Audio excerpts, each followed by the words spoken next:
नमस्कार. अध्यात्म चॅनलवर आपलं खूप खूप स्वागत आहे. आज आपण रंगपंचमी या सणाबद्दल माहिती बघणार आहोत. तुम्ही म्हणसाल रंगपंचमी म्हणजे काय? एकमेकांना रंग लावणं आणि ते उत्साहात साजरे करणं. पण नाही, त्याच्या मागे काही प्रत्येक सणामागे असते. तसं या सणामागे काही कारणे कहाणी असतील. ते आपण या व्हिडिओच्या माध्यमातून बघून घेऊया. फाल्गुन कृष्ण पंचमी या तिथीला रंगपंचमी हा सण साजरा केला जातो. धुलीवंदनापासून सुरू होणाऱ्या वसंत उत्सवाला रंगपंचमीच्या दिवशी 5 दिवस पूर्ण होतात. रंगपंचमी म्हणजे रंगांचा सण. या दिवशी एकमेकांना वेगवेगळे रंग लावून आनंद उत्सव साजरा केला जातो.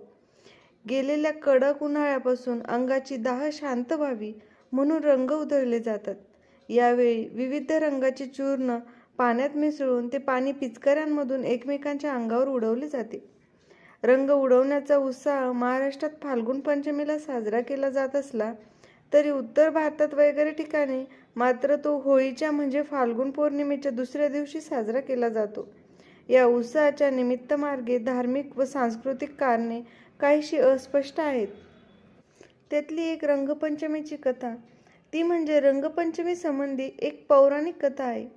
असे मानले जाते की होळाकाष्टकाच्या दिवशी जेव्हा भगवान शंकराने कामदेवाला जाळून राख केले होते तेव्हा संपूर्ण देवलोकात शोक पसरला होता. सर्व देवी देवतांना चिंता वाटू लागली की कामदेवाशिवाय जग कसे चालवायचे. त्यानंतर सर्वांनी भगवान शंकराची प्रार्थना केली. परमेश्वराने देवतांची प्रार्थना स्वीकारली आणि कामदेवाला पुन्हा जिवंत केले.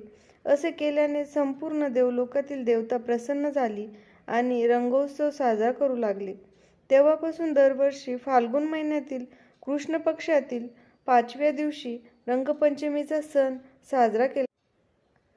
तसंच परत एक कहाणी सांगता येईल की द्वापार युगात गोकुळात बालकृष्ण आपल्या गोपाळ सवंगड्यांवर पिचकारीने रंगीत पाणी उडवीत असे व उन्हाची तलखी कमी करीत असे.